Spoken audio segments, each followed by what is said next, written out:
Good morning, ladies and gentlemen. I hope you're all having a fabulous day so far. Today, I'm going to go through the endeavor of going through the first chapter of organic chemistry for A-level chemistry, which is optical isomers. They're extremely simple. I'm going to go through some exam preparation questions. I'm going to go through exactly what they are, some of the main mechanisms, and after watching this video, you will be extremely prepared. You'll be like a warrior going into the battlefield when you sit your A-level exam. So continue watching the entirety of this video. Gradually, bit by bit, I'm going to upload every single topic of organic chemistry, so stay with me and stay with these videos, because after you've watched every single video you will pretty much have an expansive, holistic 360-degree knowledge bank about chemistry and A-level chemistry. So I hope you enjoy this video. Put down in the comment sections any suggestions or advice that you have for me to change my videos. But yeah, without further ado, let's get into this. So I'll start off by articulating to you the basic concept of optical isomerism. So optical isomers are a type of stereoisomer. Now what that means is that they have the same structural formula but a different arrangement of atoms in space. So in specificity to optical isomers, they are non-superimposable mirror images of one another. What that means, non-superimposable is a big word by the way. Let's say this is isomer A and this is isomer B. Non-superimposable means that if I got isomer A and tried to place it directly on isomer B, it wouldn't work. They wouldn't be the same. Hence, there's isomerism. We've already seen EZ isomerism, which is through the restricted rotation around the carbon-carbon double bond. However, this is slightly different, but it's still a form of stereoisomerism. Now, what's fundamental for something to be an optical isomer is for it to be able to rotate plane polarized light. Let me highlight that. Okay. So an optical isomer will be able to rotate plane polarized light. So therefore, a test for determining whether something is an optical isomer or whether it has optical activity or not is you shine plane polarized light at it, and if it can rotate plane polarized light, then it has optical activity and is an optical isomer. So rotate plane polarized light. Okay. Now, another thing that is fundamental and pertinent in determining whether something is an optical isomer or not is whether it has a chiral center. Now, a chiral center is a carbon that has four distinct, distinguishable, and separate chemical groups attached. Okay, so I'll give you an example. Here we have the diagram, a displayed formula of 2-hydroxypropane nitrile. Okay, it's got 3 carbons and a hydroxyl group bonded to the middle carbon. Okay, so we can see that it's got 4 different groups: a hydroxyl group here, a methyl group here, a hydrogen here, and a nitrile group here. So that's 4 distinct groups. If it had 2 of the same groups, it wouldn't be an optical isomer. And we determine whether it's not. We can show that it's an optical isomer by putting a magical dashed line down the middle, and we can see that they are mirror images of one another. So they are reflections. What you need to do is draw it as a tetrahedral structure, and then just draw a line in the middle, illustrating that they are mirror images. But they are non-superimposable, because if I call this A, let's say, and I tried to put it on B, it wouldn't work. So that's the way I like to think about it. So that's simple. Okay, plane polarized light dictates whether it's an optical isomer or not, whether it can rotate plane polarized light. It's non-superimposable, which means that you can't put one on top of the other. They're mirror images, which means when you draw a line down the middle, they're like an exact reflection. Fair enough. They need a chiral center, which means that one carbon has to have 4 distinct chemical groups bonded to it. Okay, now we're getting a rough idea about what optical isomers are. Now we can move on to this concept of a racemic mixture. A racemic mixture is when there's a 1-to-1 ratio of enantiomers, which means optical isomers, but they rotate plane polarized light in opposite direction. So one enantiomer rotates it in one direction, the other rotates it in the opposite direction. So when you shine plane polarized light at it, nothing happens because one is rotating it in one direction, while the other is rotating it in the other direction. One's clockwise, one's anti-clockwise, no optical activity. Okay, and the way that a racemic mixture is formed is from a planar bond. Okay, so let's say we're reacting propanal with KCN and then dilute hydrochloric acid. This is an example of nucleophilic addition. So because we're essentially getting a nucleophile and adding it to propanol. Okay. So what we can do, the way this mechanism works, is that the CN can either go and attack the delta positive carbon from above the bond or below the plane of the bond. Okay, and then obviously this is gonna break, and then that's gonna happen, and then that's gonna go to a delta positive hydrogen, and etc. etc. Okay, and we're gonna end up forming an R group, an OH, and a CN. It's like this. So it's going to have a chiral center. Okay. But there's going to be equal quantities of each enantiomer. So there's not going to be any optical activity in the mixture itself. However, this will rotate plane polarized light one direction. But the actual mixture itself won't have any optical activity. Okay. And that's because this bond over here that I'm gonna circle, it's planar, which means that essentially the nucleophile has an equal probability of attacking from either side of the delta positive carbon. Okay, because it's a planar bond. So if you ever get asked why it's a racemic mixture, remember that there's an equal probability of attack by the nucleophile from either sides of the delta positive carbon. Now, this can't happen for symmetrical ketones. Sorry, it can happen for unsymmetrical ketones, but it can't happen for symmetrical ketones. And I'm going to highlight to you why. Because if you think about it, it needs to have a chiral center essentially. Although an unsymmetrical ketone will have the C double bond O, which is planar. Let's say it's like that. Okay, it's got a CH3 on one side and a CH3 on the other side as well. When this reacts, it will essentially form. Let's get rid of that double bond. I'm not going to draw out the entire mechanism. I just want you to get a rough idea. That is going to be what's formed. So there's going to be an OH there, a CN there. Essentially, these two groups are the same. So it doesn't actually have a chiral center. So it's not even an optical isomer in the first place. Yes, the bond is planar and there's equal probability of attack from either side, but it doesn't have a chiral center, therefore it's not an optical isomer, therefore it doesn't apply whether it's a racemic mixture or not, because it has to be an optical isomer for it to be a racemic mixture. So that's all I want you to know. Regarding racemic mixtures, they happen due to the planar bond, equal probability of attack from either side by the nucleophile of the delta positive, and the delta positive carbon has equal probability of attack, and therefore equal quantities of enantiomers formed. There's that 50-50 ratio, and then they rotate plane polarized light in opposite directions, so there's no optical activity in the mixture. Okay, so I think we've essentially just done all of optical isomerism there. Now let's do some questions, and then honestly, that's it. You have done a topic of A-level chemistry, and then gradually, after watching these videos, you will have done all of organic chemistry. So, wow. This question is about isomers with the molecular formula C5H10O. Draw the skeletal formula of a branch chain aldehyde with molecular formula C5H10O that is optically active. Okay, so it needs to have a chiral center, essentially.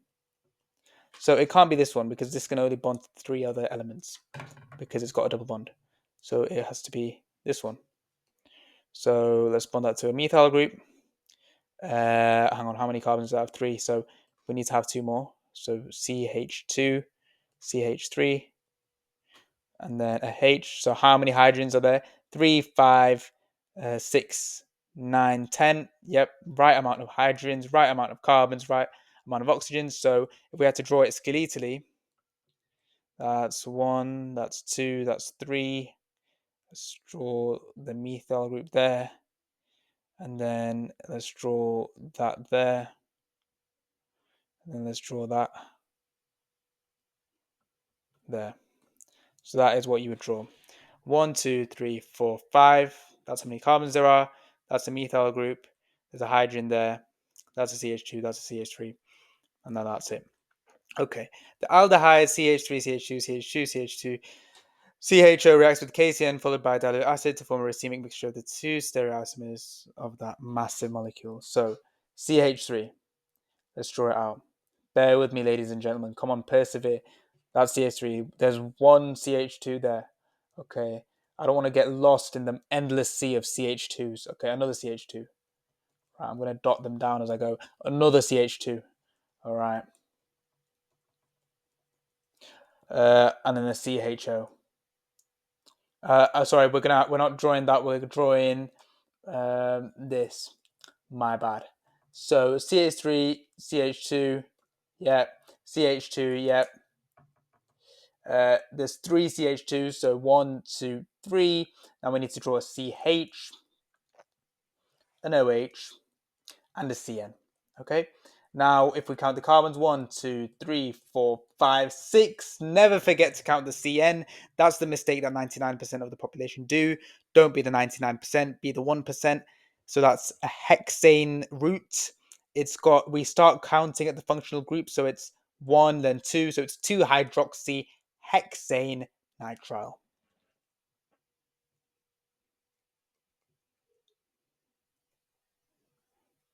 Nitrile. Describe how you would distinguish between separate samples of the two stereoisomers of that. So what I would do is shine plain polarized light, plain polarized light, and they would rotate it in opposite directions.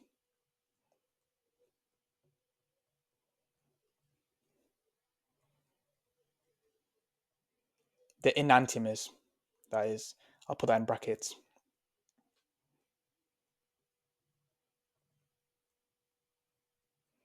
Okay. Explain why the reaction produces a racemic mixture. So this is a question that I've prepared you well for. So we know that the C double bond O in the aldehyde is planar. So that means equal probability of attack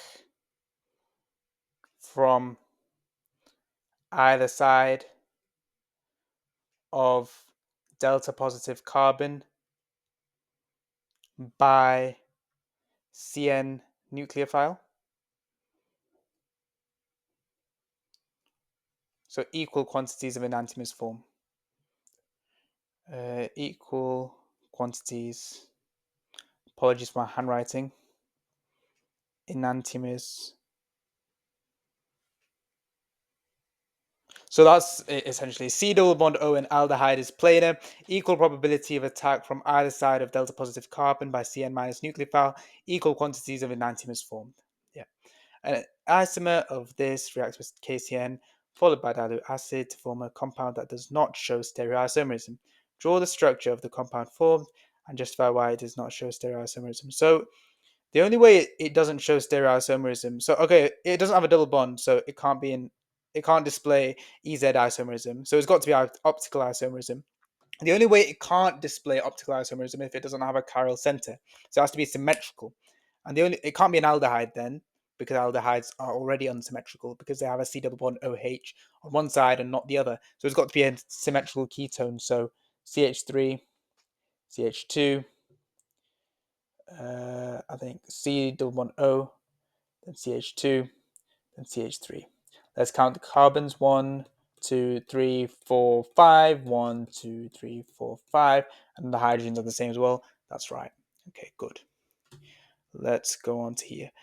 This question is about isomerism. How many isomers are represented by the formula C5H12? Okay, this isn't even to do with optical isomerism, but I'll answer it anyway. So we've got the standard pentane. Can't be bothered drawing all the other hydrogens. ... You know all the other hydrogens. You know that's one isomer.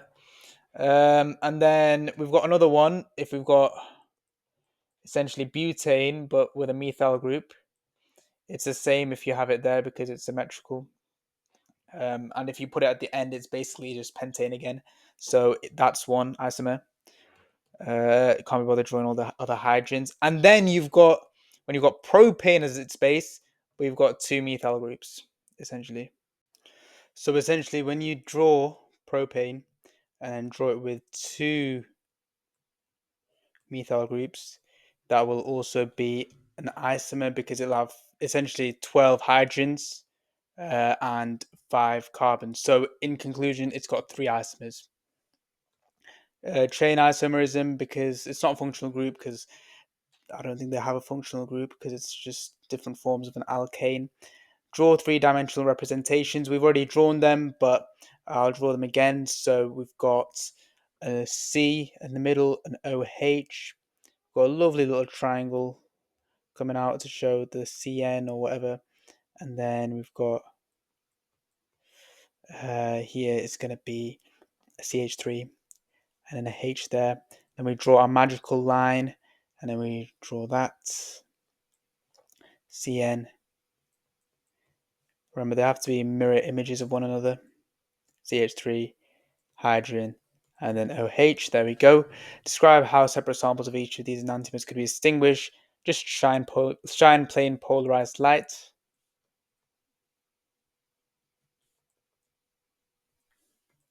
They'll rotate plain polarized light in opposite directions. You have to specify opposite directions.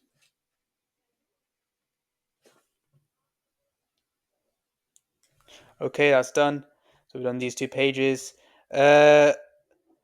Which pair of compounds does not form a racemic mixture when the compounds react? Okay. So the answer is going to be D because that's the only symmetrical one. As I said, symmetrical ketones don't form racemic mixtures. Which compound does not show stereoisomerism? So let's go through 1,2-dichloropropene. So we've got the 2 different types of stereoisomerism here. We've got EZ and we've got optical. Let's draw 1,2-dichloropropene. So propene is this, 1,2. So essentially what that can be written as is that. I believe that's going to be, yeah, 1,2-dichloro. Yeah, that's going to be 1 hydrogen there. So that does display stereoisomerism. 1,2-dichloropropane. We've got a Cl there, Cl there. That does that carbon here has a chiral center. So it can't be A, it can't be B. 1,3-dichloropropene. Let's see. So that's a Cl there and a Cl there. So essentially, if you work it out,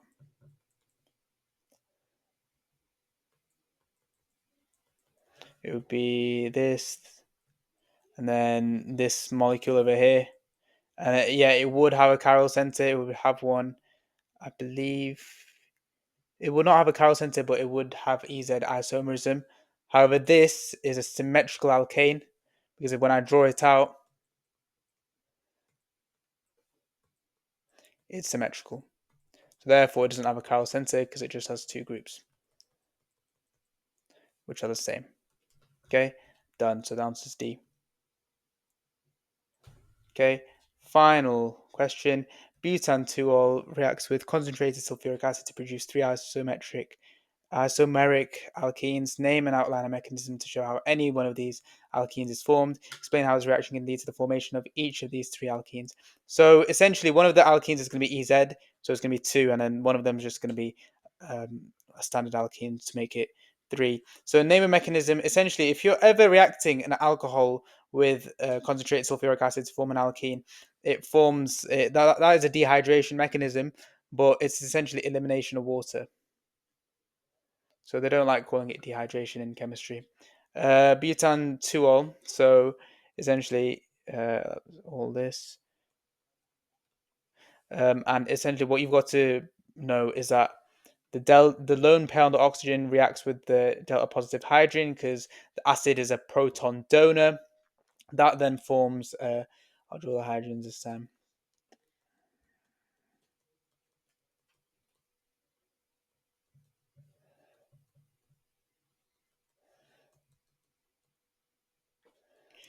That essentially forms a shift of electron density away from this oxygen. So the arrow goes there, but that means that there is a probability for either this hydrogen to go there or this hydrogen to form double bond there. So either it can be this. So I'll draw it in a different color. So it can either be this.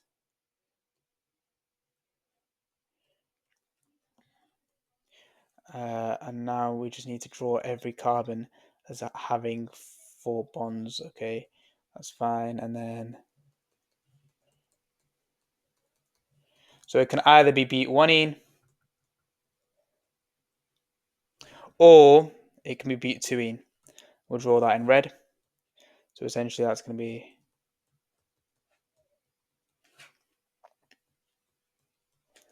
bear with me.